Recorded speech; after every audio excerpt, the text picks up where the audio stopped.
NASA now has a target date for the launch of the Artemis 1 rocket. And as West 2's Mega Mulatto reports, this will be the first launch of a series of missions that will provide a foundation for human exploration on the moon and beyond.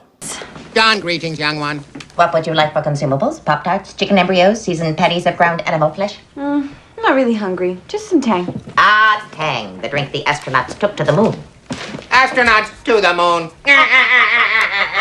In a teleconference Wednesday morning, NASA announced they're hoping to launch the Artemis 1 rocket sometime in late August or early September. It'll be part of a multi-year plan to bring humans back to the moon. This is our first flight, and this is a campaign that we're building.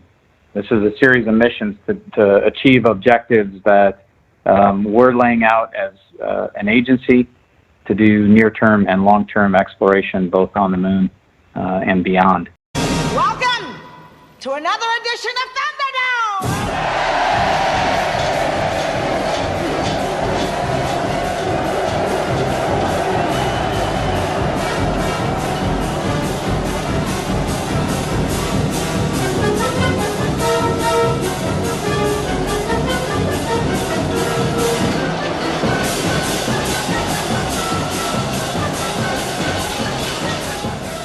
Listen on. Listen on. This is the truth of it. Fighting leads to killing, and killing gets to warring, and that was damn near the death of us all. Look at us now, busted up and everyone talking about hard rain. But we've learned, by the dust of them all, Bartertown's learned. Now when men get to fighting, it happens here, and it finishes here. 2 men enter, 1 man leaves.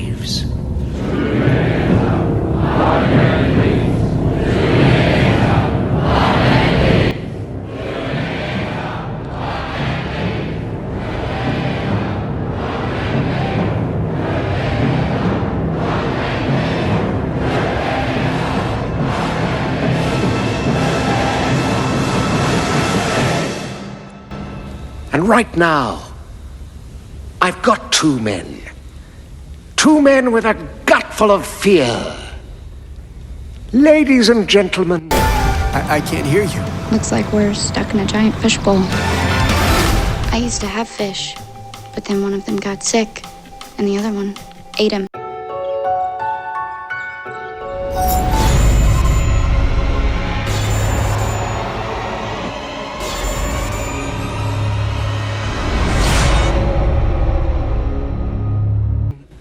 Boys and girls, dying times here. Artemis, the gallant goddess of the hunt and the wild, the moon and chastity. The torch-bringer, the maiden of the wild, the mistress of animals. Known by the Romans with the name Diana, Artemis was the daughter of the king god Zeus and the titan Leto, and the twin sister of the sun god Apollo. As punishment for laying with her husband, Hera, the unforgiving queen of the gods, had furiously chased the pregnant Leto throughout the earth, commanding the lands to reject her, so she would not give birth anywhere on solid land. With the help of the sea god, Poseidon, Leto found the floating island of Delos, where she gave birth to Artemis on the branch of an olive tree. When Hera learned of this, she compelled her daughter, Eileithyia, goddess of childbirth, to withhold the birth of Leto's second child. However, Artemis grew up in no time, and helped her mother deliver her twin brother, thereby thwarting Hera's plans. Artemis was a youthful, beautiful and energetic huntress, always wielding a bow and a quiver with arrows, and often clad in either a short, knee-high tunic or a long robe with a crescent crown. She was also often accompanied by a deer, a wolf, or hunting dogs. When Artemis was younger, and asked by her father, Zeus, what gifts she wished, the goddess replied she wanted to keep her maidenhood for eternity, to be free from love, and to be able to live her life as she pleased. And so it was. Artemis spent her time in the wild. She enjoyed leaping over the moon, going hunting, and wandering in the woods, in the company of a group of nymphs, who had also taken the oath to remain chaste. Artemis guarded her chastity ferociously, and in the same vein, she defended the chastity of her followers. Thus, she was utterly merciless if any one of her priestesses dared to lose their innocence. An instance was Callisto, whom the goddess cast from her presence, and consented to Hera turning the defiled nymph to a bear, because she broke her vow, and became pregnant for Zeus. Although we weren't able to shatter that highest, hardest glass ceiling this time, thanks to you, it's got about 18 million cracks in it.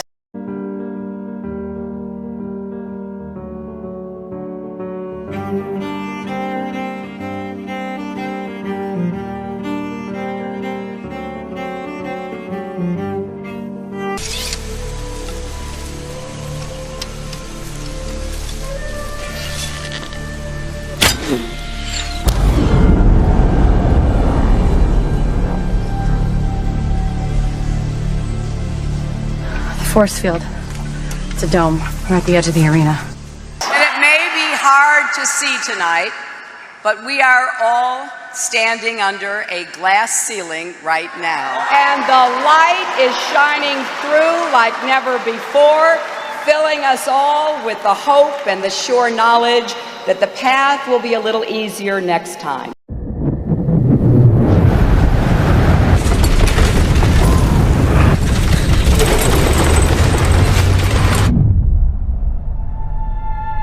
When a man reaches the edge, after he goes as far as any man can possibly go,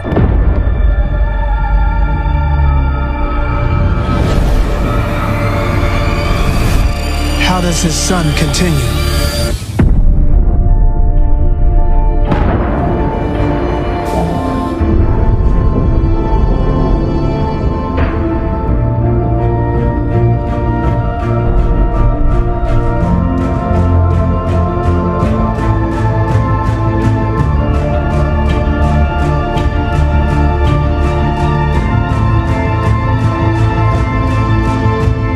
What's your wild rabbit?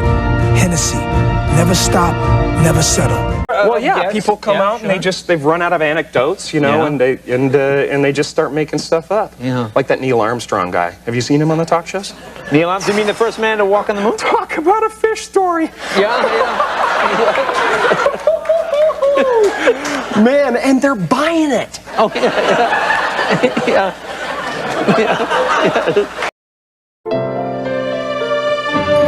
30 years ago, the Omnicam Corporation created the ultimate reality-based television experience, The Truman Show. Beginning with a child's birth, they set out to document an entire human life, every single moment, broadcast live to the world. They created his hometown of Sea Haven, all of it completely enclosed within the dome of the Truman stage. Cue the sun. And even though The Truman Show has become an international phenomenon, Truman himself has never learned the true nature of the world around him. Truman! It's television! Yes! Despite some close calls. Every aspect of his life has been carefully scripted and meticulously crafted. But the one thing no one could predict was who Truman Burbank would grow up to be. Good morning! Morning! Oh, and in case I don't see you, good afternoon, good evening, and good night.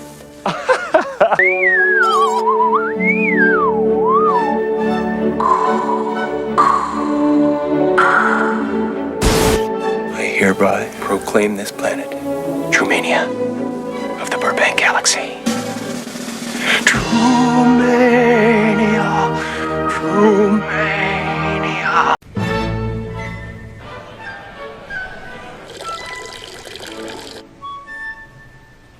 Fools.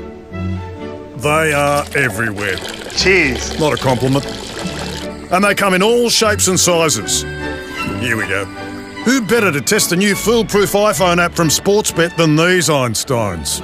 I personally believe that apps like such as Sportsbet, they make it easier for people to use, such as some I'm with you. people. Yep, it's so easy. Even Botox Bradley here can use it without raising an eyebrow. I'll never botch your head-to-head again. And you make it look so natural. Carol here thinks she's about to inherit a Nigerian fortune. You know, love mightn't come easy, but Sportsbet's new iPhone app sure does. Seems too good to be true. Unlike your imaginary prince. Seriously, even flat Earth expert Mark Sargent could use it. A bloke who thinks space is fake. I could do this standing on my head. Thanks, gravity. Even this idiot abroad can use it.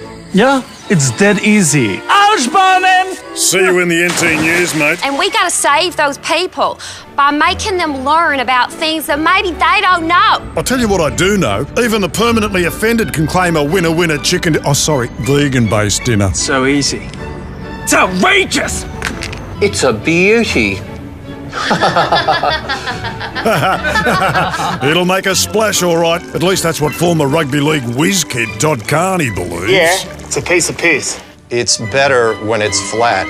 He's just a tad bit late, that's all. Because they're not real things, because aliens are not real. Jesus is. The all-new iPhone app from Sportsbet. It's foolproof. Thanks, Broadspat. Let's take a look at the spacesuits of the Artemis generation.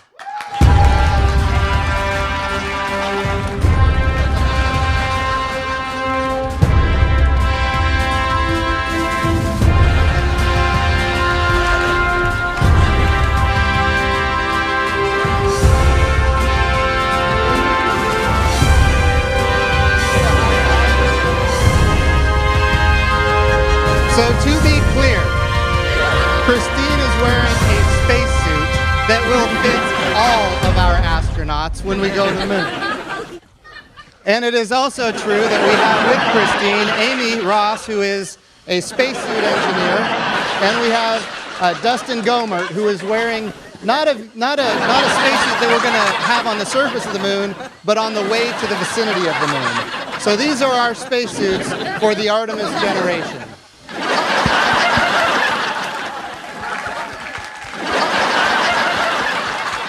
Mark, I put it to you, you're talking utter nonsense.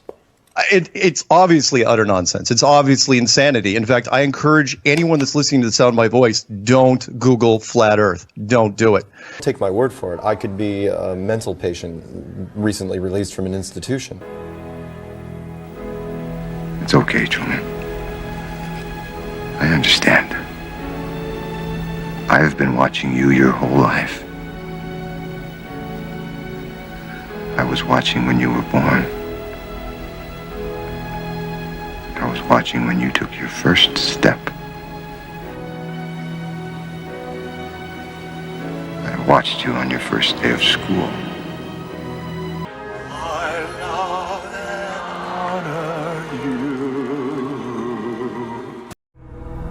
When it comes to defending our nation and protecting our way of life,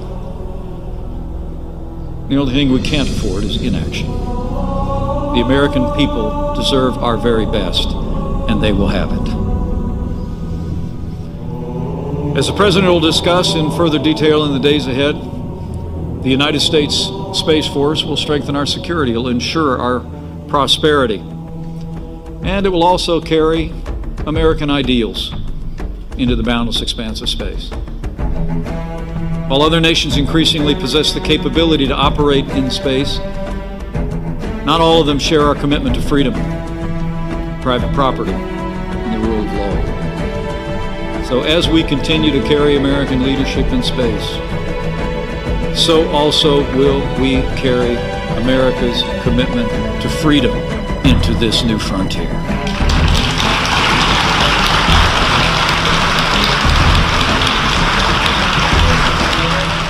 Importantly, I'm hereby directing the Department of Defense and Pentagon to immediately begin the process necessary to establish a Space Force as the 6th branch of the armed forces. That's a big statement.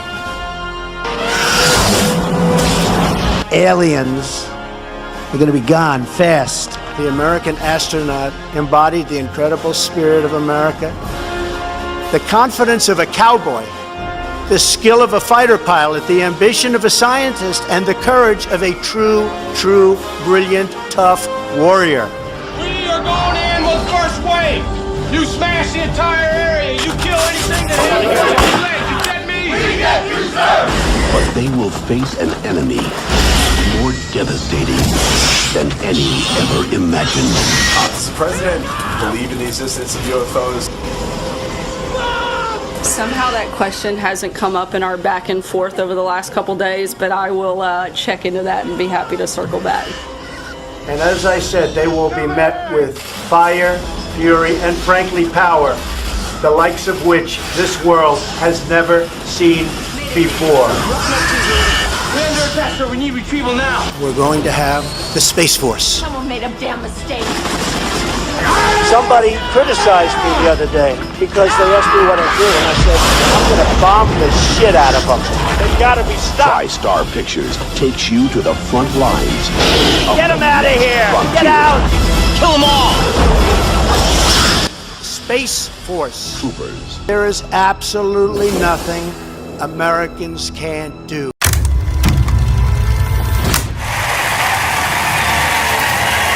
And welcome. We are live in Baltimore, Maryland at Baltimore Center Stage. I'm Anderson Cooper. Thanks so much for joining us. I want to welcome the 46th President of the United States, President Joe Biden.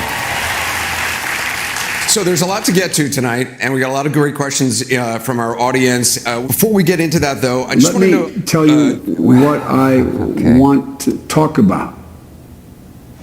Here's what I think. I think there's a man on the moon, or whatever, you know, something, or, you know, whether those aliens are here or not. I'm not sure I'm going to talk to them, but they're real. I promise you. I guarantee you. I've had this encounter with one of them. And I'd get up in the night, in the middle of the night with a flashlight, and I'd look for them. I could tell when I saw him. When he put his hand out, he went like this.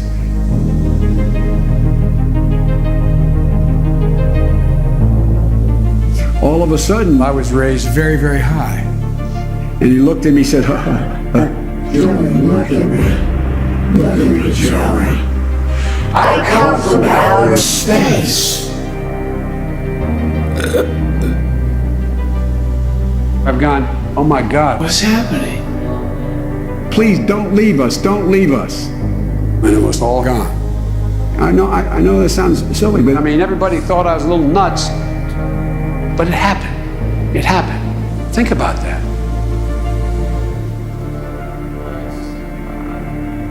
Mr. President.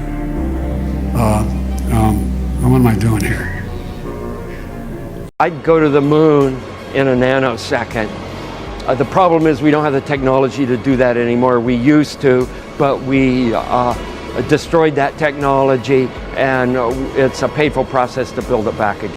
Depending on which exact day is chosen for liftoff, the mission could last 39 to 42 days, sending the Orion capsule into an orbit around the moon before returning back to Earth in mid-October. Launch date is going to be here before we know it. NASA says Artemis 1 won't have astronauts on board. Artemis 2, however, will send a crew to orbit the moon but not land.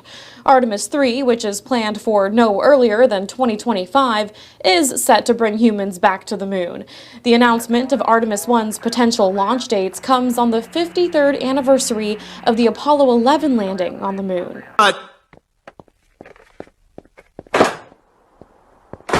Wow, Neil Armstrong! Hey, wait a minute. You're supposed to be on the moon. I just saw it on TV. Oh, there's a tape delay and with all solar winds. It's not just the Artemis 1 mission, but it's a bigger picture of returning to the moon and preparing to go to Mars. And we try not to lose sight of that in our day-to-day work.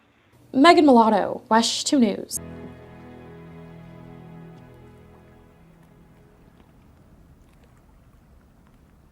In case I don't see ya. Good afternoon, good evening, and good night.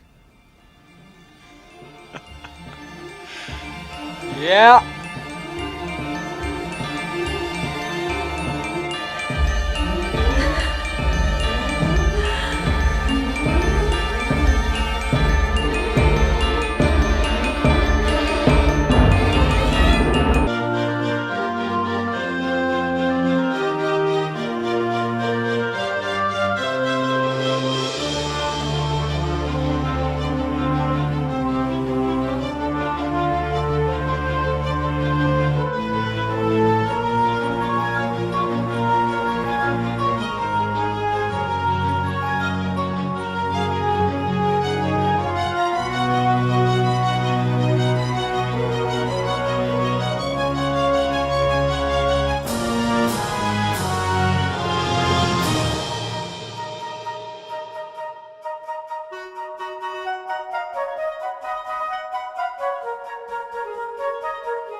Bye.